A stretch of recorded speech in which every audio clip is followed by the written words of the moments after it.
أعوذ بالله من الشيطان الرجيم بسم الله الرحمن الرحيم إن الحمد لله والصلاة والسلام على رسول الله وعلى آله وصحبه ومن والاه رب اشرح لي صدري ويسر لي أمري واحلل عقدة من لساني يفقه قولي اللهم انفعنا بما علمتنا وعلمنا ما ينفعنا وزدنا علما اللهم إني أسألك علما نافعا ورزقا طيبا وعملا متقبلا آمين يا رب العالمين. اللهم صل على محمد وعلى آل محمد كما صليت على إبراهيم وعلى آل إبراهيم إنك حميد مجيد. اللهم بارك على محمد وعلى آل محمد كما باركت على إبراهيم وعلى آل إبراهيم إنك حميد مجيد.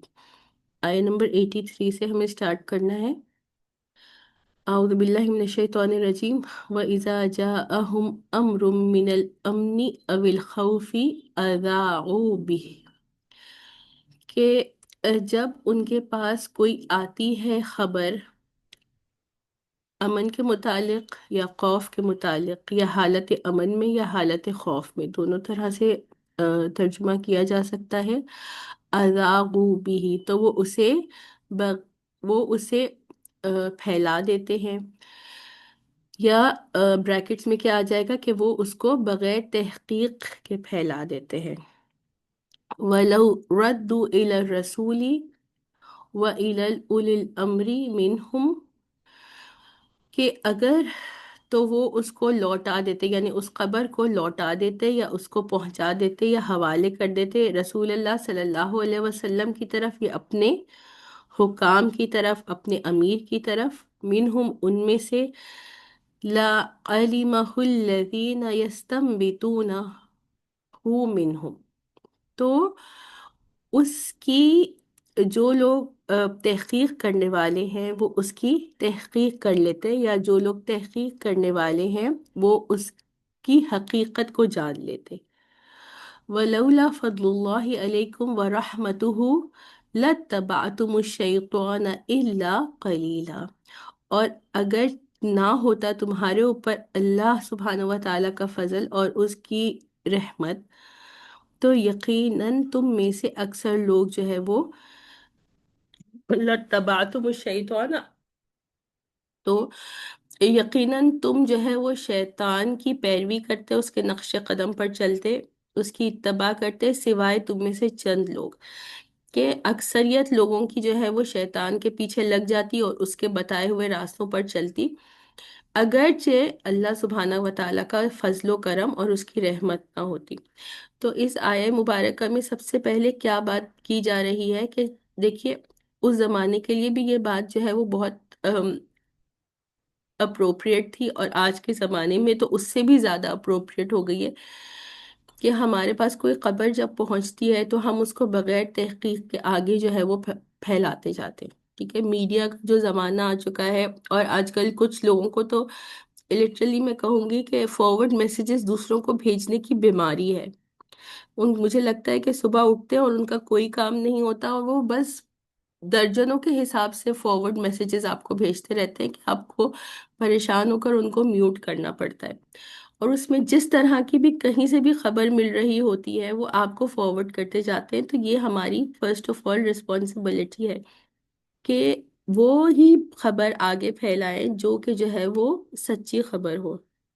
اسی طرح سے اسلامک جو آپ کے پاس پوسٹ آتی رہتی ہے، اس میں بھی جو ہے وہ بہت سی دفعہ جو ہے وہ ہم مٹیریل شیئر کر رہے ہوتے ہیں جس کی کہ کوئی حقیقت نہیں ہوتی. اور کتنی مرتبہ ایسی چیزیں ان کا تو خدا نخواستہ کتنا بڑا ایک گناہ ہے کہ ہم کہتے ہیں کہ رسول اللہ صلی اللہ علیہ وسلم نے یہ بات ایسی کی ہے، حالانکہ حدیث میں اس کا کہیں بھی کوئی ذکر نہیں ہوتا.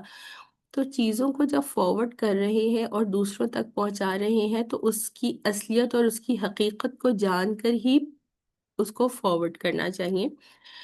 میسیجز اور سوشل میڈیا کی بات ہے، اس کے علاوہ بھی جنرلی بھی جب ہم کمیونیکیٹ کرتے ہیں تو اس میں بھی ہمیں بہت محتاط رویہ اختیار کرنا چاہیے. اچھا، آیہ مبارکہ جو تھی کہ یہاں پر جو کہا جا رہا ہے کہ جب ان کے پاس کوئی خبر آتی ہے حالت خوف میں یا حالت امن میں، یا خوف کے متعلق اور امن کے متعلق، تو وہ اسے پھیلا دیتے. تو یہ مدینے میں بھی اسی طرح سے ہوتا تھا کہ لوگوں کے پاس جو ہے وہ کوئی بھی بات آتی تھی تو وہ اس کو فوراً ہی جو ہے وہ پھیلا دیتے تھے. سادہ لوگ ہوتے ہیں ہمارے بھی، جو لوگ ہوتے ہیں جو ہم یہ کر رہے ہوتے ہیں تو سادگی میں لوگ کر رہے ہوتے. کسی کچھ لوگوں کا تو حقیقتاً یہ مقصد ہوتا ہے کہ شر کو پھیلانا، اور کچھ لوگ جو ہے وہ اپنی سادگی میں کہ ٹھیک ہے ہم تک ایک بات پہنچی ہے تو ہمارا یہ گمان ہو کہ یہی ٹھیک بات ہے اور ہم اس کو فارورڈ کر دیتے ہیں. تو کسی بھی صورت میں یہ بات جان لیجئے کہ ایک چیز کو ہم آگے پہنچاتے ہیں تو پھر ہماری ذمہ داری ہو جاتی ہے، اور اگر ہم نے غلط بات آگے پہنچائی تو پھر ہم اس گناہ کا حصہ بھی بن جاتے ہیں. تو جیسے میں نے بتایا کہ یہ تو مدینے کے متعلق تھی کہ کوئی بھی جو ہے وہ بات پہنچتی تھی لوگ اس کو پھیلا دیا کرتے تھے. تو ان کو کیا حکم دیا جا رہا ہے کہ وَلَوْ رَدُّوهُ إِلَى الرَّسُولِ وَإِلَى أُولِي الْأَمْرِ، کہ وہ رسول اللہ صلی اللہ علیہ وسلم تک وہ خبر پہنچاتے اور آپ صلی اللہ علیہ وسلم اس کی تصدیق کر دیتے. پھر آپ کی اجازت سے اس کے لوگوں تک پہنچا دیا جاتا. یا اگر آپ صلی اللہ علیہ وسلم موجود نہیں ہیں، ان کے کسی آپ صلی اللہ علیہ وسلم نے جنگ کے لیے کچھ لوگوں کو ایک آرمی بنا کر بھیجا ہے، تو پھر اس صورت میں ان کو حکم دیا کہ اولی الامر کے وہ اپنے حکام یا اپنے امیر کو وہ بات پہنچاتے اور ان کی اجازت سے پھر جو ہے وہ آگے. یہی ہے نا کہ لَعَلِمَهُ الَّذِينَ يَسْتَنبِطُونَهُ مِنْهُمْ، کہ اس کی حقیقت کو جان لیتے وہ لوگ جو استنباط کا مطلب ہے تحقیق کر لینا، اچھی طرح سے جانچ پرکھ لینا اس کو. تو یہی والی بات ہے جو آج کے لیے جو ہے وہ یہ آیہ مبارکہ ہمارے لیے ایک بہت زیادہ امپورٹنس رکھتی ہے اور ہمارے لیے ایک لیسن ہے جو ہمیں اس سے سیکھنا ہے. اگلی آیہ مبارکہ میں کیا ہے؟ فَقَاتِلْ فِي سَبِيلِ اللَّهِ. یہاں پر اللہ سبحانہ و تعالی حکم دے رہے ہیں، قاتل حکم دیا جا رہا ہے، اور آپ صلی اللہ علیہ وسلم کو ڈائریکٹلی حکم دیا جا رہا ہے کہ آپ اللہ کی راہ میں، دیکھیے ترجمے میں بھی آ رہا ہے، دکھا دیتی ہوں، اے پیغمبر صلی اللہ علیہ وسلم تم اللہ کی راہ میں جنگ کرو. تو آپ صلی اللہ علیہ وسلم کو حکم دیا جا رہا ہے. اس کے بعد کیا کہا جا رہا ہے؟ لا تکلف الا نفسک، کہ آپ کو مکلف نہیں کیا جائے گا یا آپ سے سوال نہیں کیا جائے گا، آپ سے باز پرس نہیں کی جائے گی سوائے آپ کی اپنی ذات کے. کہ یہی بات ہے کہ ہر شخص کے ویسے اگر سوال کیا جاتا ہے تو وہ کس چیز کے بارے میں سوال کیا جاتا ہے؟ اس کے اپنے اعمال سے متعلق ہی سوال کیا جاتا ہے کہ مجھے میرے اعمال کا جواب دینا ہے، اور ہر کسی کو صرف اپنے اعمال کا جواب دینا ہے، اور دوسرے نے کیا کیا وہ ہمارے کنٹرول میں نہیں ہے تو ہم اس کے مکلف بھی نہیں ہیں. اسی طرح سے آپ صلی اللہ علیہ وسلم کو بھی یہی آپ کو یہ بات اطمینان دلا دی گئی کہ آپ جو مکلف ہیں وہ صرف اپنی ذات کے مکلف ہیں، یا آپ سے جو سوال کیا جائے گا وہ اپنی ذات کے بارے میں یا اپنے فعل کے متعلق کیا جائے گا. پھر آگے کیا فرمایا کہ وَحَرِّدِ الْمُؤْمِنِينَ، آیہ نمبر 84 ہے. اور آپ صلی اللہ علیہ وسلم کو اگلا حکم دیا جا رہا ہے کہ آپ مومنوں کو اس بارے میں ترغیب دیجئے، ان کو ابھاریے. کس بارے میں؟ جو آیہ کے شروع میں آ رہا ہے، فقاتل، قتال یا جنگ کرنے کے بارے میں، کہ آپ پر تو اللہ سبحانہ و تعالیٰ نے حکم دے دیا ہے. اب آپ جو ہے وہ مسلمانوں کے بارے میں، اگر مسلمان جو ہے وہ، جیسے ہم نے پہلے دیکھا نا کہ کچھ لوگوں نے جب قتال کا حکم آیا تھا تو لوگوں کا کیا رویہ تھا، یاد ہے جس کو بتائیے. پچھلے جب ہم نے آیات پڑھی تھی اس میں ہم نے کیا دیکھا تھا کہ جب قتال کا حکم آیا تو لوگوں کا کیا رویہ تھا اس وقت؟ کچھ لوگ تو فوراً مان گئے کہ ٹھیک ہے، جیسے حکم آتا تھا، اکثر مسلمان تو جیسے حکم آتا تھا اس کو مان لیا کرتے تھے، لیکن کچھ لوگوں کا کیا رویہ تھا اس کے برعکس؟ کہہ رہے تھے کہ نا ابھی تو ہم وہاں سے اتنی تکلیفیں اٹھا کر آئے تھے، اب یہ ایک اور ہم پہ فرض کر دیا ہے. بالکل، کہ اتنی جلدی ہم پر یہ کیوں، اس کو تھوڑا مؤخر کر کے اور پھر تھوڑی ڈیلے کر کے یہ حکم ہم پر آ جاتا. تو یہی والی بات ہے. آپ جو ہے فقاتل فی سبیل اللہ مسلمانوں کو آپ صلی اللہ علیہ وسلم کو حکم دیا گیا کہ ان کو جو ہے اس بارے میں ابھاریے کہ وہ جنگ کرے. عسى الله ان يكف بأس الذين كفروا کہ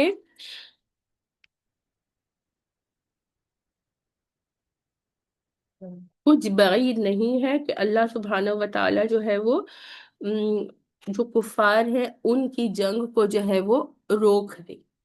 کہ اللہ سبحانہ و تعالی چاہیں تو وہ جنگ کو روک سکتے ہیں.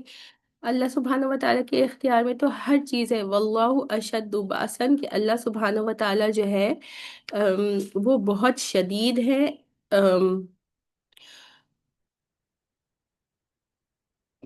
اور اللہ کا زور سب سے زیادہ جو ہے زبردست اور شدید ہے. وہ اشد تنکیلا اور اللہ سبحانہ و تعالیٰ کی جو سزا ہے وہ سب سے زیادہ سخت ہے. تو جب تک کہ ایسا نہیں ہوتا کہ اللہ سبحانہ و تعالیٰ جو ہے وہ ان کے جو ہے وہ کفار کی اس کی جو جنگ ہے یا وہ مسلمانوں کے خلاف جو آ کر لڑ رہے ہیں وہ اس کو روک نہیں دیتے. تو جب تک آپ صلی اللہ علیہ وسلم کو یہ حکم ہے کہ اللہ کی راہ میں آپ جنگ کرتے رہیے اور مسلمانوں کو جنگ کرنے کے لیے ابھارتے رہیے. اب یہ جو آیت ہے جنرلی اکثر آپ لوگوں نے یہ آیت ویسے سنی ہوگی تو پہلے اس کو دیکھیے کہ اس کا کانٹیکسٹ کیا ہے. ربط آیات سمجھنا جو ہے وہ ضروری ہوتا ہے. پنکھا کھلنا ہے عائشہ تو کھول لیجیے. وَمَن يَشْفَعْ شَفَاعَةً حَسَنَةً يَكُنْ لَهُ نَصِيبٌ مِّنْهَا کہ جو شخص جو ہے وہ سفارش کرے گا ایک اچھی سفارش تو اس کے لیے اس میں سے ایک حصہ ہوگا. وَمَن يَشْفَعْ شِفَاعَةً سَيِّئَةً اور جو شخص ایک بری سفارش کرے گا یکن لہو کفل منہا تو اس کے لیے اس میں ایک بوجھ ہوگا یا ایک حصہ ہوگا. کفل بوجھ کو کہتے ہیں. وَكَانَ اللَّهُ عَلَى كُلِّ شَيْءٍ مُقِیتًا اور اللہ سبحانہ و تعالی ہر چیز پر نظر رکھے ہوئے ہے. تو یہاں پر جو ہے پہلی بات تو کیا ہے کہ اچھی سفارش کسی کے کرنا. تو سفارش کا یہاں پہ ربط آیات کے متعلق پھر کیا آپ کے ذہن میں جو ہے وہ اس کا وہ سمجھ میں آ رہا ہے کہ سفارش سے یہاں پہ کیا مراد ہوگی. آیا نمبر 84 کے کانٹیکس سے ہی اگر ہم اس کو لے کے چلیں گے تو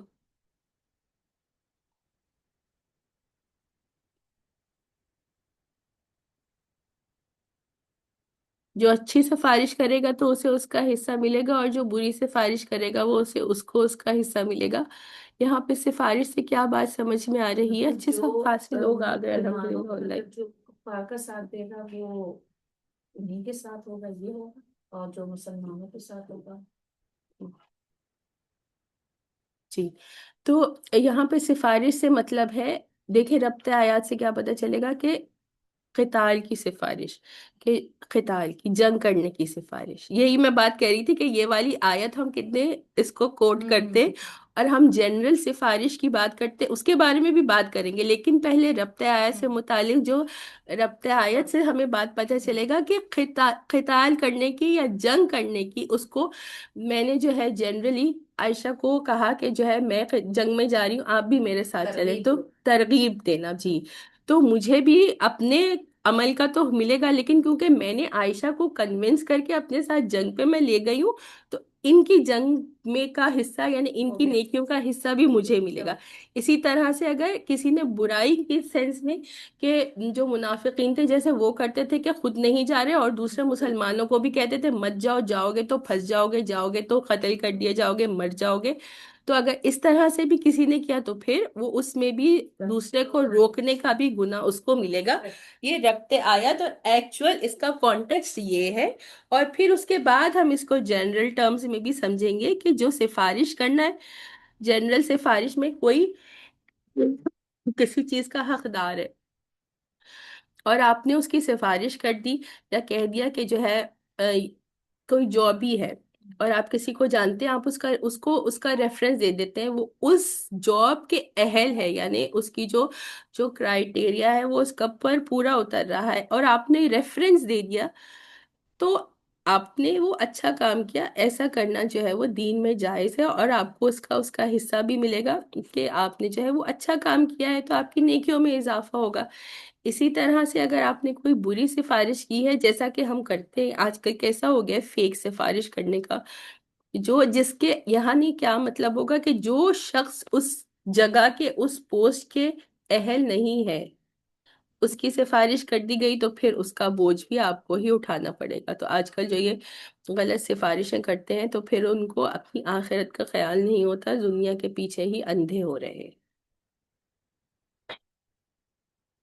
اب ایک اور آیت مبارکہ کیا ہے، وَإِذَا حُيِّيتُمْ وَإِذَا حُيِّيتُمْ بِتَحِيَّةٍ فَحَيُّوا بِأَحْسَنَ مِنْهَا أَوْ رُدُّوهَا، کہ جب تمہیں کوئی شخص جو ہے وہ، اس کا مطلب ہوئی تم کا ہے، مطلب کو ہوتا ہے دعا دینا یا سلام کرنا، کہ کوئی تمہیں جو ہے وہ دعا دیتا ہے ایک بتحیتن کسی اچھی دعا سے، فحیو بأحسن منہا، تو پھر تم اس کا جواب دو اس سے بہتر دعا سے، او ردوہا، یا اس کو لوٹا دو۔ ان اللہ کان علی کل شیء حسیبا، کہ بے شک اللہ سبحانہ و تعالی ہر چیز کا حساب رکھنے والا ہے، جو کچھ بھی تم کر رہے ہو ہر عمل کا حساب اللہ سبحانہ و تعالی ہی کے پاس ہے۔ تو یہاں پر کیا بات آ رہی ہے، یہ سلام سے متعلق بات کی جا رہی ہے، اور سلام بھی اگر ہم دیکھا جائے تو السلام علیکم یہ کیا ہے، آپ پر سلامتی ہو، یہ ایک دعا ہی ہے نا۔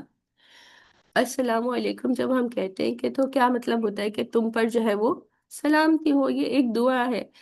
تو سلام کرنے کا طریقہ کیا کہا جا رہا ہے، کہ جب تم کو کوئی جو ہے وہ کوئی شخص جو ہے وہ تمہیں سلام کرتا ہے، یا کوئی شخص جو ہے وہ جنرلی سلام کے علاوہ بھی تمہیں کوئی دعا دیتا ہے، تو تم بھی اسی طرح اس سے بہتر دعا، اس کا جواب دو، تو کس طرح دو، یا تو اس سے بہتر دعا دو، یا پھر وہی دعا اس کو دے دو۔ تو سلام کرتے وقت بھی تو جنرلی دعا میں بھی ہم یہ بات دیکھیں گے، اور سلام کرتے وقت بھی جو ہے اگر تو آپ کو کسی نے سلام کیا، اس میں کیا کہتے ہیں کہ اگر کسی نے آپ کو السلام علیکم کہا، تو پھر آپ اس کو بہتر جواب کیسے دیں گے عائشہ؟ وعلیکم السلام، بہتر دعا نا جی، رحمت اللہ وبرکاتہ جی۔ تو ورحمت اللہ، ایک اگر کسی نے صرف السلام علیکم کہا، تو آپ جواب میں کیا کہہ سکتی ہیں، وعلیکم السلام ورحمت اللہ۔ اور اگر آپ کو کسی نے کہا السلام علیکم ورحمت اللہ، تو آپ نے پھر اس سے بڑھ کر کیا کہا، وعلیکم السلام ورحمت اللہ وبرکاتہ۔ اچھا، اب اگر وبرکاتہ۔ کسی نے پورا ہی کہہ دیا کہ السلام علیکم ورحمت اللہ وبرکاتہ، تو اب اس سے احسن کیسے ہو سکتا ہے؟ نہیں، اس سے اس آگے کا حدیث میں وَمَغْفِرَةٌ وہ وَرَحْمَةٌ۔ درجات ہوں، جی، وہ درجات ہوں، یہ لگ نہیں رہا نہیں، یہ سب ہے۔ کچھ اس سے آگے، اچھا، یہ جو دیکھیں سلام، یہ بہت اچھی بات ہے۔ آپ فاطمہ، آپ نے کیا کہا تھا، وَمَغْفِرَةٌ، فاطمہ کہہ رہی ہیں، اور عائشہ آنٹی آپ نے کیا کہا، وَالدَّرَجَاتُ۔ تو یہ سب کچھ جو ہے نا، یہ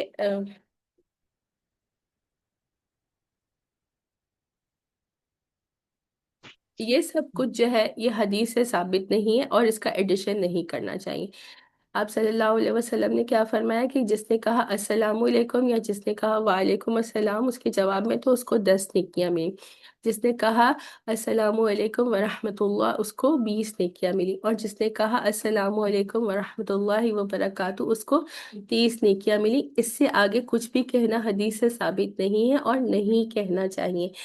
تو پھر اس سے بہتر آپ کیسے کر سکتی ہیں، تو اس سے بہتر ضروری نہیں ہے کہ الفاظ کے ذریعے آپ کے کہنے کا طریقہ اتنا زیادہ مٹھاس اور محبت والا ہونا چاہیے، تو وہ اس سے بہتر ہو جائے گا، ہے نا۔ آپ کسی کو جواب دے رہی ہے، ایک جو ہوتا ہے کہ کسی نے صرف پلین وعلیکم السلام کہہ دیا، اور کبھی کبھی جب ہم کسی کو سلام کرتے ہیں اور کسی کو جواب دیتے، پتہ نہیں کس کا،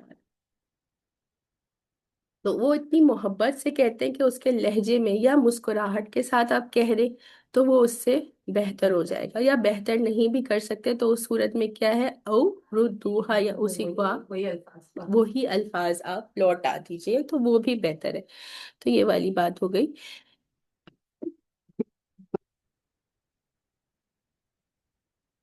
پھر دوسری بات کیا ہوتی ہے کہ یہ سلام جو ہے سب سے پہلے کہ السلام علیکم، کیا یہ صرف ہمارے مسلمانوں کا ہے؟ تو دیکھیے حدیث شریف میں کیا آتا ہے کہ جب السلام علیکم کیسے شروع ہو، السلام علیکم ورحمۃ اللہ وبرکاتہ، اس کی جو ہے ابتدا کہاں سے ہوئی، آپ پتہ ہے اس کے بارے میں؟ جب اللہ سبحانہ و تعالیٰ نے آدم علیہ السلام کو پیدا کیا، ان کی تخلیق کر دی، تو تخلیق ہونے کے بعد جو کلمات اللہ سبحانہ و تعالیٰ نے آدم علیہ السلام کو سکھانے تھے وہ خود سکھا دیے، لیکن سلام کے بارے میں حدیث شریف میں کیا آتا ہے کہ آدم علیہ السلام کو کہا کہ وہاں پر جو ایک فرشتے ہیں آپ ان فرشتوں کے پاس جائیے، اور جا کر جو ہے وہ آپ ان کو سلام کیجئے، تو وہ جو آپ کو جس طرح سے جواب دیں گے وہ جواب آپ کے لیے جو ہے آپ کی سلام ہے۔ تو جب آدم علیہ السلام ان کے پاس گئے تو فرشتوں نے ان کو کس طرح سے گریٹ کیا؟ تو فرشتوں نے انہیں کہا السلام علیکم ورحمۃ اللہ وبرکاتہ۔ تو یہ آدم علیہ السلام سے ہی جو ہے وہ گریٹنگز جو ہے وہ یہ ہے سلام کی گریٹنگز۔ اور اس کے بعد ظاہری بات ہے کہ مختلف جو ہے وہ انبیاء دوسری زبانوں میں تھے، عبرانی زبان سب سے زیادہ انبیاء کرام کی تھی، ان کا سلام کیا تھا وہ ہمیں پتہ نہیں ہے، لیکن اس بارے میں جو حدیث شریف میں بات آئی وہ میں نے آپ کو بتا دی کہ آدم علیہ السلام کو بھی اللہ سبحانہ و تعالیٰ نے السلام علیکم ورحمۃ اللہ وبرکاتہ ہی سکھایا تھا۔ اچھا، تو یہی بات ہے آج کل جو ہے وہ لوگوں کی کیا، اسپیشلی آپ لوگ جو اسکول جاتے ہیں اور کالج جاتے ہیں بچے، تو آپ لوگ آپس میں السلام علیکم کہتے ہیں جب ایک دوسرے سے ملتے ہیں؟ آپ کا تو اسلامک اسکول ہے نا جنرلی؟ ہماری تو ٹیچرز بھی اگر ہم کہیں سے گزرتے ہیں تو السلام علیکم آپ کو کہتی ہیں، تو اسلامک اسکول کی تو الگ بات ہوتی ہے۔ فاطمہ آپ کی جنرلی بچے آپس میں السلام علیکم آپ کرتی ہے نا؟ یہ تو قریب آ جائے نا تاکہ سب کو آپ کی آواز آ جائے ادھر اس پر۔ ہاں، تو یہ تو آپ کی عادت ہے، لیکن جنرل آپ جو جو بچوں کو دیکھتی ہیں وہ ذرا سا شیئر کریں کہ وہ کس طرح گریٹ کرتے ہیں۔ دیکھیے ابھی تو وہ زیادہ تر ہائی ہیلو ہی کرتے ہیں، جی باقی بالکل صحیح بات ہے۔ وہ تو کرتے ہیں۔ ہاں، تو جیسے زیادہ ہم تر اگر اپنے کوریڈور نیند میں ہوتی ہے تو کوئی میری ٹیچر دکھ جاتی ہے تو وہ چیزیں پہلے سب سے پہلے سلام کرتی ہیں، پھر میں ان کو جواب دیتی ہوں، اچھا پھر میرا ہوش آتا ہے کہ ہاں سلام نیند میں ہوتے ہیں۔ تو عائشہ کا تو الگ بات ہے، ماشاءاللہ یہ اسلامک اسکول میں جاتی ہے، لیکن جنرلی جب آپ ہم دیکھتے ہیں نا کہ بچے آپس میں جو ہے وہ گھر میں بھی آتے ہیں اکثر، تو آج کل کوئی رواج نہیں رہا گھر میں جو ہے آنے کے بعد بچوں کے سلام کرنے کا دروازہ کھول کے۔ تو یہ بھی نہیں ہے کہ اگر آپ کہیں سے گزر رہے ہوتے ہیں تو میں نے تو یہ بھی دیکھا ہے کہ پہلے تو مطلب کوئی آتے جاتے بھی بہت کم ہوتے ہیں، ان نون پرسن کو تو کوئی بھی سلام نہیں کرتا، میں نے یہ دیکھا ہے۔ ان نون لوگوں کو تو کوئی سلام کرتا ہے تو لوگ آپ کو اسٹرینجلی دیکھتے ہیں کہ آپ کا دماغ ٹھیک ہے جو آپ سلام کر رہے ہیں؟ سچ مچ یہ ہمارے کیونکہ معاشرے میں لوگوں کو عادت نہیں ہے گریٹنگس کی، تو اس طرح سے جو ہے اگر ہم ان نون اگر کوئی خاتون، اچھا پہلی بات، دوسری بات یہ بات ضرور سن لیجئے کہ ہمارا پاکستان میں کیا ہوتا ہے کہ ہم جو ہے وہ عورتیں مردوں کو اور مرد عورتوں کو سلام کرتے ہیں گزرتے ہوئے، خاص طور پر جیسے ہم بلڈنگ میں رہتے ہیں، ایسا قطعی نہیں کرنا چاہیے، یہ بالکل غلط ہے۔ عورتیں عورتوں کو سلام کریں گی اور جی بچوں کو کر سکتے ہیں، بچے کر سکتے ہیں بالکل۔ تو یہ جو ہمارا ہوتا ہے کہ محلے میں جو ہے وہ ہم اور مرد اور عورتیں آپس میں گریٹنگ کرتی ہیں السلام علیکم، پھر حال چال پوچھتے ہیں، باتیں کرتے ہیں، یہ بالکل غیر شرعی طریقہ، ایسا نہیں کرنا چاہیے۔ مردوں کو سلام کرنا، ان سے حال چال پوچھنا، یہ عورتوں کے لیے بالکل غلط ہے، ٹھیک ہے؟ بچے بالکل کر سکتے ہیں، اور مرد آپس میں ایک دوسرے کو سلام کریں اور عورتیں آپس میں ایک دوسرے کو سلام کریں۔ مجھ سے اکثر میرے تو بچوں کے برابر ہی ہے نا۔ آنٹی غیر محرم تو غیر محرم ہے، آپ مجھ سے شرعی مسئلہ پوچھیں گی میں آپ کو شرعی جواب دوں گی۔ کوئی آپ آپ کے لیے کوئی بے شک جو ہے وہ جب بالغ ہو جاتا ہے، 14-15 سال کا لڑکا بالغ ہے، آپ کے لیے وہ غیر محرم ہو گیا، آپ اس سے ان نیسیسری بات نہیں کریں، حال چال نہیں پوچھیں، شریعت میں یہی حکم ہے۔ اب ظاہری بات ہے آپ اتنے سالوں سے لوگوں سے گریٹ کرتی جا رہی ہیں تو اب آپ محتاط ہو جائیے اگر آپ چاہیں، اور اگر آپ ایسے ہی کنٹینیو کرنی چاہتی ہے تو وہ آپ کا مسئلہ ہے، میں آپ کو صرف شرعی حکم، صرف طبیعت پوچھے تو اس کا کوئی جواب نہیں لاتا. یہ اب آپ اتنے کا بڑے ہو مسئلہ گئے، ہے. جب اتنے سے اتنے بڑے ہو گئے آنٹی غیر محرم تو غیر محرم ہے، میں نہیں آپ کو کہوں گی کہ آپ اس سے جو ہے وہ بات چیت کیجیے، کیونکہ ہم نے اس کو نارم بنا لیا ہے، لیکن ایسا نہیں ہونا چاہیے. تو شرعی حکم جس طرح کا ہے وہ میں آپ لوگوں کو اسی طرح سے بتاؤں گی. میں اپنی طرف سے آپ کی آسانی کا نہیں جواب دے سکتی، یہ میرے لیے گناہ ہو جائے گا. اچھا، پھر دوسری بات ایک اور ہوتی ہے، کیونکہ ہم محفل میں آتے ہیں تو جو چیز سیکھنے کی ہوتی ہے وہ ہم سب کو سیکھ لینی چاہیے. خاص طور پر اگر کوئی خطبہ ہو رہا ہے تو دوران خطبہ، یہ مردوں کا مسئلہ ہے لیکن اسی سے پھر میں اپنی بات بھی کروں گی، تو دوران خطبہ سلام کرنے کا حکم نہیں ہے. اسی طرح سے کہیں پر اگر کوئی درس ہو رہا ہے، جیسے ہمارا درس ہو رہا ہے، ٹھیک ہے، اس کے یا کوئی بھی جو ہے وہ ایک ایسی بات کی جا رہی ہے کہ جو محفل ہے یا درس ہے یا کوئی لیکچر ہے اس طرح کا، تو اس میں اگر آپ نے لیٹ جوائن کیا ہے تو پھر آپ السلام علیکم نہیں کہیں گے. کیوں؟ کیونکہ جو ٹیچر ہے وہ ڈسٹریکٹ ہو رہا ہے اور جو اس کی بات سن رہے ہیں وہ بھی ڈسٹریکٹ ہو رہے ہیں. تو پھر اس کا ادب کیا ہوتا ہے کہ آپ بس آئیے اور خاموشی سے بیٹھ جائیے. تو کچھ کچھ ایسے وہ ہوتے ہیں کہ جو ہے وہ اس کا جو ہے وہ ہمیں شریعت میں کیا حکم ہے وہ سیکھنا ضروری ہوتا ہے. اور کیونکہ یہاں پہ اس مناسبت سے ہے تو اس لیے میں نے یہ بات بتا دی. کبھی کبھار اور اگر پھر آپ آ گئے اور آپ جیسے کسی نے سلام کیا اس پر کسی نے جواب بھی نہیں دیا، تو اس پہ برا بھی مان لیتے ہیں کہ میں آئی، میں نے سلام کیا، کسی نے جواب نہیں دیا. تو اس صورت میں اگر کوئی جواب نہیں دے رہا تو وہ ٹھیک ہے، وہ اپنے جیسے ان کا چل رہا ہے لیکچر اسی طرح سے وہ اس میں کنٹینیو رکھے. اور اگر کوئی غیر مسلم آپ کو سلام کرتا ہے تو آپ کیا کہیں گے؟ وعلیکم. صرف وعلیکم کہیں گے، ٹھیک ہے. جس طرح سے بھی جیسے ہمارے پاس جو ہے وہ ہمارے تو ایک جمع داری ہے. ٹھیک ہے، جب ہم ہمارے پاس آتی تھی نا کملا کی، یہی سانس کے وقت میں اچھا، آتی تھی نا تو نان ہاں مسلم تھی، ہاں تو وہ سلام کرتی تھی تو وعلیکم ہم بولتے تھے صرف. بالکل، یہ بہت اچھی بات ہے، یہ آپ کو پتا ہونا چاہیے کہ نان مسلم نے آپ کو سلام کیا تو آپ صرف وعلیکم کہیں. اور جو جیسے ہم کرتے ہیں نا کہ نان مسلم کو ہمیں مل جاتے ہر میرا بھی، میں ابھی آپ سے پوچھتی ہوں، ہمیں ایسا ہوتا ہے آپ ہاسپٹلس وغیرہ ہم جاتے ہیں تو ہمیں نان مسلمس ہندوز اور کرسچنز مل جاتے، تو آپ ان کو السلام علیکم پلیز مت کہیے، آپ ان کو پہل ہم گڈ، نہیں کریں گے. نہیں ہم پہل کر سکتے ہیں، ہم ان کو السلام علیکم نہیں بولیں گے، ہم ان کو گڈ مارننگ کہہ دیں یا ہیلو ہاؤ آر یو کہہ دیں.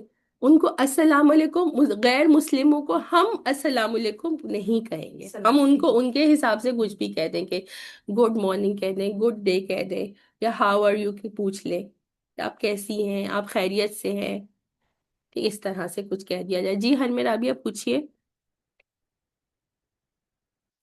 السلام علیکم ورحمۃ اللہ وبرکاتہ. وعلیکم السلام ورحمۃ اللہ وبرکاتہ.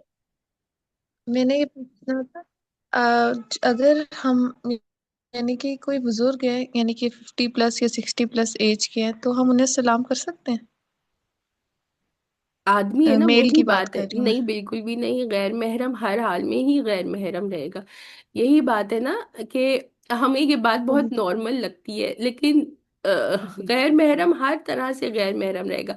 اب آنٹی جو ہے ہمارے پاس، انہوں نے سوال کیا، یہ جو ہے وہ مطلب ایجڈ ہے، 50 پلس ہے، تو یہ بول رہی ہے کہ اگر چھوٹے بچے ہوں تو میں نے ان کو بتا دیا کہ اگر 15-16 سال کا لڑکا بالغ ہو جاتا ہے اس کے بعد سے وہ آپ کے لیے غیر محرم بن جاتا ہے. اسی طرح سے اب ہر میرا رابعہ جو ہے وہ ارلی 20s میں ہوں گی، 21-22 ایئرس کی ہیں. اب یہ پوچھ رہی ہیں کہ اگر کوئی 60 ایئرس 70-80 ایئرس کا بھی کوئی آدمی ہے تو وہ آدمی ہی ہے، وہ غیر محرم ہی ہے، آپ کو سلام کرنے کی ان کو کوئی ضرورت نہیں ہے. یہ شرعی حکم ہے اور میں آپ کو شرعی حکم جو ہے وہی سمجھاؤں گی. ٹھیک. جی ٹھیک ہے استاذہ.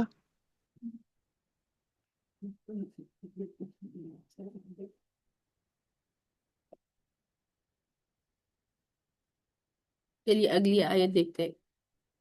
اب یہ جو ہے وہ کچھ منافقین کے متعلق جو ہے وہ کیا رویہ ہے وہ آ رہا ہے. فما لکم فی المنافقین فئتین، کہ تمہیں کیا ہو گیا ہے کہ تم دو مسلمانوں سے اللہ سبحانہ و تعالیٰ کہہ رہے ہیں کہ ایک آیت ہے کہ سوری. 87. اچھا جزاک اللہ. اللہ لا الہ الا هو لیجمعنکم الی یوم القیامت لا ریب فیہ، کہ اللہ اس کے سوا کوئی عبادت کے لائق نہیں ہے، یقیناً ضرور وہ تم سب کو جمع کرے گا قیامت کے دن کے جس میں کوئی شک نہیں. ومن اصدق من اللہ حدیثا، اور کون زیادہ سچا ہے بات کے حساب سے اللہ سبحانہ و تعالیٰ سے، کہ اللہ سبحانہ و تعالیٰ سے زیادہ کون سچا ہے بات کرنے کے اعتبار سے، کہ سب سے زیادہ جو سچ بولنے والی ذات ہے وہ اللہ ہی کی ذات ہے. اور اپنے آیت کے متعلق کہ یہ جو اللہ سبحانہ و تعالیٰ فرما رہے ہیں کہ وہ تمہیں قیامت کے دن جمع کریں گے، تو یہ جو ہے وہ بالکل اللہ کی سچی بات ہے. حدیث کا مطلب کیا ہے آپ لوگوں سے میں پوچھوں تو؟ یہاں پر لفظ آ رہا ہے نا حدیث، ومن اصدق من اللہ حدیثا. تو حدیث جب لفظ آپ سنتے ہیں آپ کے ذہن میں کیا بات آتی ہے؟ جو آپ صلی اللہ علیہ وسلم نے کہا ہے، ہے نا؟ صلی اللہ علیہ وسلم کی بات ہے. ہاں، آپ صلی اللہ علیہ وسلم کی بات، آپ کا قول اور آپ کا فعل. جنرلی حدیث کو ہم ان ٹرمز میں یوز کرتے ہیں، لیکن یہاں پر کیا فرمایا گیا؟ ومن اصدق من اللہ حدیثا. تو حدیث کا مطلب ہوتا ہے کوئی بات. تو کیا ہوتا ہے کہ جو ورڈز ہوتے ہیں وہ کانٹیکس میں جس طرح سے استعمال ہوتے ہیں اس حساب سے ان کے مطلب بدلتا ہے بات کے اعتبار سے. اور حدیث کا لٹرل مطلب کیا ہوتا ہے؟ ایک ایسی چیز جو ایک وقت تھا کہ وہ نہیں تھی اور پھر ایک وقت آیا کہ وہ وجود میں آ گئی. تو بات ایسی ہوتی ہے کہ جب تک میں نے کوئی بات نہیں کہی تھی، اس سے پہلے تک وہ وجود میں نہیں تھی، میرے کہنے کے بعد وہ وجود میں آ گئی. تو یہ مطلب ہوتا ہے کوئی ایسی چیز. حدیث کا جو لٹرل مطلب ہوتا ہے وہ یہی ہوتا ہے کہ ایک وقت تھا کہ آپ صلی اللہ علیہ وسلم کے اگر قول و فعل کو دیکھیں تو آپ کے دنیا میں تشریف لانے سے پہلے تک وہ قول و فعل وجود کا کوئی وجود نہیں تھا. دنیا میں تشریف لانے کے بعد ان قول و فعل وہ وجود میں آ گئے. تو حدیث ایسی چیز کو کہتے ہیں ایک وقت تھا کہ وہ ایگزسٹ نہیں کرتی تھی، پھر ایک وقت آیا کہ وہ ایگزسٹنٹ ہو گئی. اچھا، اب یہ والی جو میں نے پہلے پڑھ لی تھی، فما لکم فی المنافقین فئتین، کہ تمہیں کیا ہو گیا ہے، تم منافقوں کے بارے میں تم دو گروہ بن گئے ہو. واللہ ارکسہم بما کسبوا، کہ جو ان لوگوں نے کمایا ہے، یعنی منافقین نے کمایا ہے، اس کی وجہ سے اللہ سبحانہ و تعالیٰ نے ان کو جو ہے وہ کیا کر دیا ہے، وہ ان کو اوندھا کر دیا ہے، یا ان کی حقیقت جو ہے وہ واضح کر دی ہے. اتریدون ان تہتدوا من اضل اللہ، اور کیا تم چاہتے ہو کہ انہیں ہدایت دو کہ جن کو اللہ سبحانہ و تعالیٰ نے گمراہ کر دیا. ومن یضلل اللہ فلن تجد له سبیلا، اور جس کو اللہ سبحانہ و تعالیٰ نے گمراہ کر دیا ہے پس وہ ہرگز نہیں پائے گا کوئی راستہ. کہ اللہ نے جس کو گمراہ کر دیا، اور گمراہ بھی کس وجہ سے کیا؟ کہ خود جو ہے وہ حق کے متلاشی نہیں تھے، تو اب اس کے بعد ان کو کوئی جو ہے وہ سیدھا راستہ نہیں دکھا سکتا. منافقین کی یہاں پر جو بات کی جا رہی ہے وہ ایک تو اس کا جو ہے وہ ان منافقین کے بارے میں بات کی جا رہی ہے جو غزوہ احد میں، ہم نے دیکھا تھا نا کہ غزوہ احد میں جو ہے وہ رسول اللہ صلی اللہ علیہ وسلم مدینے سے نکلے تھے اور 1000 کا لشکر لے کر نکلے تھے، اور پھر عبداللہ بن ابی نے کیا کیا تھا کہ 300 مسلمانوں کو لے کر آدھے راستے سے واپس پلٹ گیا تھا کہ آپ نے ہماری سجیشن نہیں مانی تو ہم آپ کے ساتھ جنگ نہیں کریں گے. تو یہ ان کے متعلق بات آ رہی ہے. پھر انہی میں سے، ان منافقین میں سے بھی کچھ لوگ ایسے تھے، اب یہیں پر بتا دیتی ہوں، کہ جو کہ مکے سے آئے تھے. مکے سے آئے تھے اور آپ صلی اللہ علیہ وسلم کے پاس آ کر انہوں نے جو ہے وہ ایمان قبول کر لیا تھا، مسلمان ہو گئے تھے. اور پھر کچھ عرصے کے بعد ان لوگوں میں سے انہوں نے کیا کہا کہ اب جو ہے ہمارا واپس جو ہے اپنا کچھ تجارتی جیسے ٹریڈ کرتے تھے وہ، تو ہمارا مکے میں کچھ تجارتی کام ہے، اس کا جو ہے وہ بہانہ بنایا اور واپس مکہ چلے گئے. تو آپ صلی اللہ علیہ وسلم نے انہیں اجازت دے دی کہ تم اپنی تجارت تو کنٹینیو کرو، اس حساب سے جانا چاہتے چلے جاؤ. تو وہ مکہ چلے تو گئے، لیکن پھر کیا ہوا کہ وہ مکے میں ہی رہ گئے اور وہاں سے واپس نہیں آئے، کہ جس سے یہ بات پتہ چل گئی کہ جو ہے وہ کیا ہے، وہ منافق ہے، اگر سچے مسلمان ہوتے تو وہ واپس آ جاتے۔ تو انہی کے بارے میں، اچھا اب جب تک وہ منافقین مسلمانوں میں تھے تو مسلمانوں کا بھی جو ہے وہ، کچھ مسلمان تو ان کی اصلیت کو جانتے تھے، اور ان کا یہ تھا کہ ہم ان کے خلاف جو ہے وہ اقدام کریں، کہ یہ منافق جو ہے وہ ہمارے ساتھ ہی رہتے اور ہمیں نقصان پہنچاتے، اور کچھ مسلمان جو ہے وہ سچا ان کو سچا مسلمان سمجھتے تھے، ان کے خلاف کوئی اقدام نہیں کرنا چاہتے تھے۔ تو یہی کہا ہے کہ فما لکم فی المنافقین فئتین، کہ تم دو گروہ میں ہو گئے ہو، کہ ایک گروہ ان کے سچا مسلمان مان رہا ہے منافقین کو، اور ایک گروہ ایسا تھا جو ان کے خلاف اقدام کرنا چاہتا تھا۔ اور پھر وہی بات ہے کہ اللہ سبحانہ و تعالیٰ نے ان کی اصلیت کو ظاہر کر دیا ہے ان کے اعمال کی وجہ سے، کہ وہ واپس چلے گئے اور ان کی اصلیت جو ہے وہ پتہ چل گئی۔ اور پھر کیا کہا گیا، اتریدون ان تہتدوا من اضل اللہ، کہ کیا تم ان کو ہدایت دو گے کہ جن کو اللہ نے گمراہ کر دیا ہے، اور پھر جس کو اللہ نے گمراہ کر دیا تو وہ کبھی بھی سیدھے راستے پر نہیں آ سکتا، اس کو کوئی سیدھا راستہ نہیں دکھا سکتا۔ اگلی آیت دیکھتے 89۔ وَدُّوا لَوْ تَكْفُرُونَ كَمَا كَفَرُوا فَتَكُونُونَ سَوَاءً، وہ لوگ کیا چاہتے ہیں، وہ لوگ یہ بات چاہتے ہیں کہ تم بھی جو ہے وہ کفر کرو، کما کفرو، جیسا کہ وہ کفر کرتے ہیں، فَتَكُونُونَ سَوَاءً، کہ پھر تم دونوں یعنی کہ وہ اور تم جو ہے وہ برابر ہو جاؤ۔ وہ خود تو کافر ہیں اور وہ تمہارے لیے بھی چاہتے ہیں کہ تم بھی کفر کرو، تاکہ تم دونوں ایک جیسے اور برابر ہو جاؤ۔ فَلَا تَتَّخِذُوا مِنْهُمْ أَوْلِيَاءَ، بس ان کو جو ہے وہ ان میں سے اپنے دلی دوست مت بناؤ، حتیٰ یہاجروا فی سبیل اللہ، یہاں تک کہ وہ اللہ کی راہ میں ہجرت کر لے۔ کہ جو لوگ مکہ چلے گئے تھے خاص طور پر ان کے بارے میں آ رہا ہے کہ ان کو تم اپنا دلی دوست نہ بناؤ یہاں تک کہ وہ ہجرت کر لے اللہ کی راہ میں۔ تو آپ صلی اللہ علیہ وسلم نے جب ہجرت کی تھی، یعنی نبوت کے کون سے سال میں ہجرت کی تھی؟ 13ویں سال میں ہجرت کی تھی۔ تو اس وقت جو ہے وہ تمام مسلمانوں کے لیے ہجرت کیا ہو گئی تھی؟ فرض ہو گئی تھی۔ اور یہ ہجرت فرض کب تک رہی؟ فتح مکہ تک۔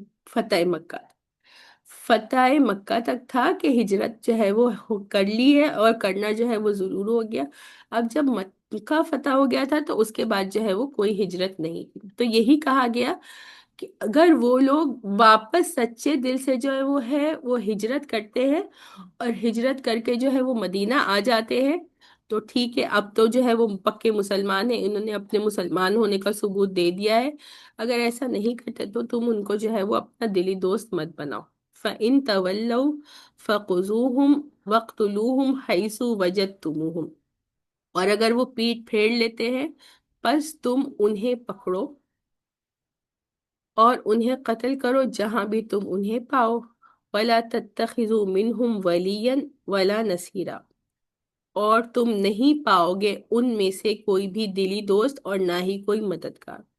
یعنی کہ کیا مطلب تھا کہ اگر وہ ایسا نہیں کرتے اور ہجرت نہیں کرتے تو پھر جہاں بھی تم انہیں پاؤ، یعنی کہ وہ کافروں کے ساتھ جو ہے وہ آتے ہیں تمہارا مقابلہ کرنے کے لیے، یا تمہارا کسی بھی طرح سے ان سے مقابلہ ہوتا ہے اور وہاں وہ تمہیں ملتے ہیں، تو جیسے قتال کرنا ہے عام کافروں سے، اسی طرح سے ان لوگوں کے ساتھ بھی تم قتال کر سکتے ہو، سوائے کن لوگوں کے۔ اب یہاں کچھ لوگوں کی ایکسیپشن دے دی، الا الذین یصلون الی قوم بینکم وبینہم میثاق او جاءکم حسرت صدورهم ان یقاتلوکم او یقاتلوا قومہم، سوائے ان لوگوں کو کہ جن کی قوم کے درمیان اور تمہارے درمیان کیا ہے، کوئی میثاق ہے، کوئی جو ہے وہ ایگریمنٹ تم نے کیا ہوا ہے، کوئی پیس ایگریمنٹ کیا ہے، یا پھر جو ہے وہ تمہارے پاس وہ آئے اور ان کے دلوں میں جو ہے ایسی حسرت ہو،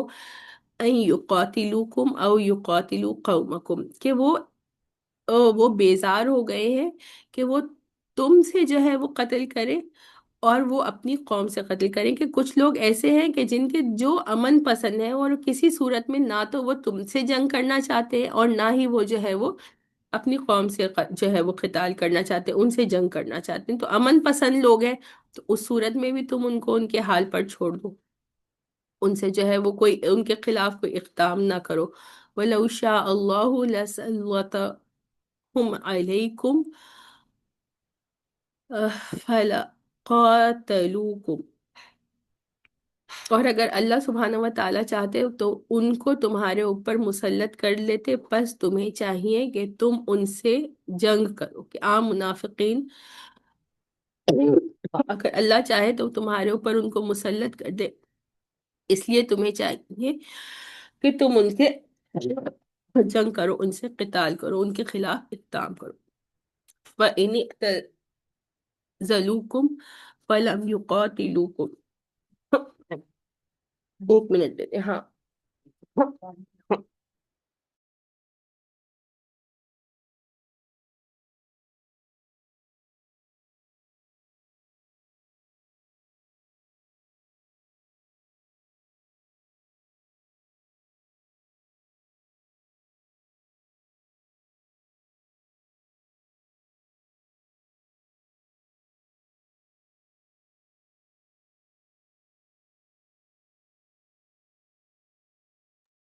بس ایک یا دو آیتیں اور کروا دیتی ہوں، میری طبیعت آج بہت خراب ہے۔ 91 تک کوشش کرتے ہیں، پھر قتل کا بیان بعد میں کریں گے، بس اس کی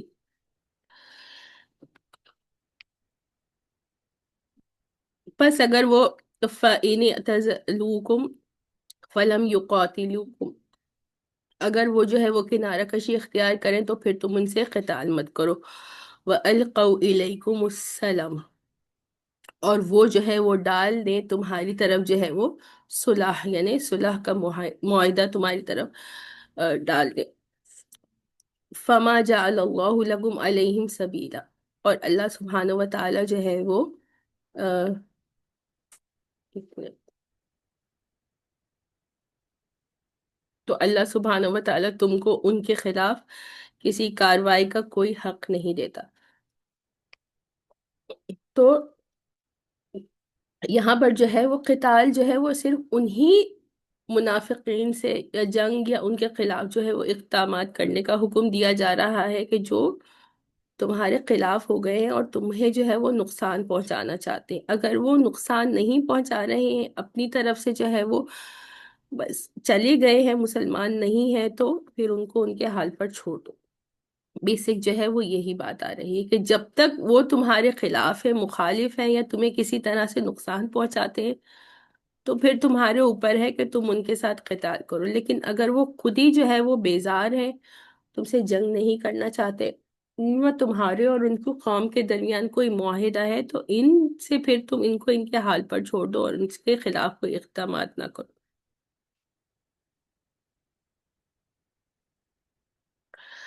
اگلی آیت دیکھتے ہیں، آیت نمبر 91۔ سَتَجِدُونَ آخَرِينَ يُرِيدُونَ أَن يَأْمَنُوكُمْ وَيَأْمَنُوا قَوْمَكُمْ، جی وَيَأْمَنُوا قَوْمَهُمْ، جی منافقین میں کچھ دوسرے لوگ تمہیں ایسے ملیں گے جو یہ چاہتے ہیں کہ وہ تم سے بھی محفوظ رہیں اور اپنی قوم سے بھی، مگر جب کبھی ان کے سامنے فتنے کی طرف واپس بلایا جائے گا تو وہ ان میں سے اوندھے منہ جا گرتے ہیں۔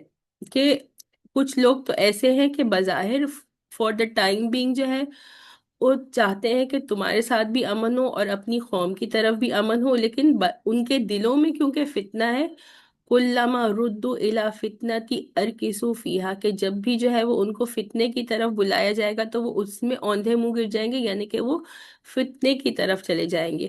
فَإِن لَّمْ يَعْتَزِلُوكُمْ وَيُلْقُوا إِلَيْكُمُ السَّلَامَ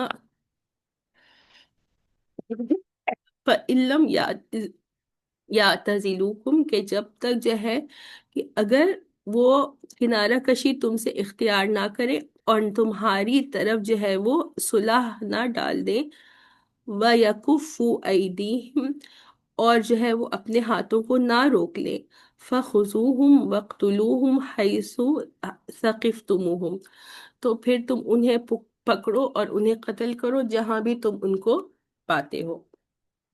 وَأُولَئِكَ جَعَلْنَا لَكُمْ عَلَيْهِمْ سُلْطَانًا مُبِينًا، اور یہی جو ہے وہ ہم نے بنا دیا ہے تمہارے اوپر ایک کھلی دلیل، روشن دلیل۔ یہ کیا روشن دلیل ہے؟ کہ یہی بات ہے کہ جس طرح سے تو ان کا جو اتنی ساری ہم نے آیات پڑھ لی، اس کا جو ہے وہ ایک بیسک وہ سمجھا دیتی ہوں۔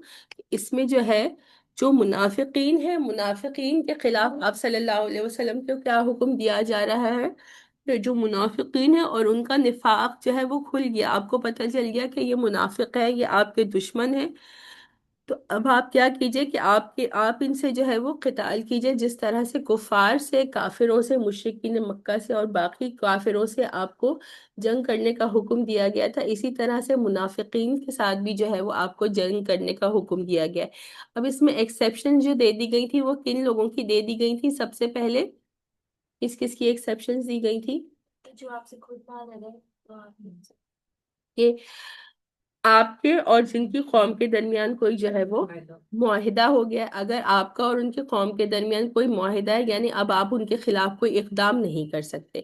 اس کے علاوہ جن کے اپنے دلوں میں یہ بات ہے کہ نہ وہ آپ سے جنگ کرنا چاہتے ہیں اور نہ ہی اپنی قوم سے جنگ کرنا چاہتے ہیں، ان کے خلاف آپ جنگ نہ کریں، یا جو آپ کی خدمت میں حاضر ہو جاتے ہیں اور آپ کو یہ بات کہتے ہیں کہ ہماری قوم ہمیں مجبور کرتی ہے آپ کے خلاف اقدام کرنے پر، لیکن ہم آپ کے خلاف اقدام نہیں کرنا چاہ رہے، تو اگر وہ خود امن پسند ہیں اور مسلمانوں کو منافقین کسی طرح کا نقصان نہیں پہنچا رہے، تو ان کے خلاف نہ آپ جنگ کریں، نہ ان کے خلاف کوئی اپنی طرف سے اقدام کریں۔ لیکن اگر وہ آپ کو نقصان پہنچانے والے ہیں منافقین کے ساتھ، یا فور دا ٹائم بینگ انہوں نے کیا کیا کہ آپ کے سامنے کہہ رہے کہ ہم نہ تو آپ کے خلاف جنگ کرنا چاہتے، نہ اپنی قوم کے خلاف جنگ کرنا چاہتے، لیکن جب ان کے لوگ ان کو جنگ کی طرف بلائیں گے کہ اب ہم جو ہے وہ مسلمانوں پر حملہ کر رہے ہیں، تم آ جاؤ ہمارے ساتھ، تو وہ ان کے ساتھ مل کر آ جاتے۔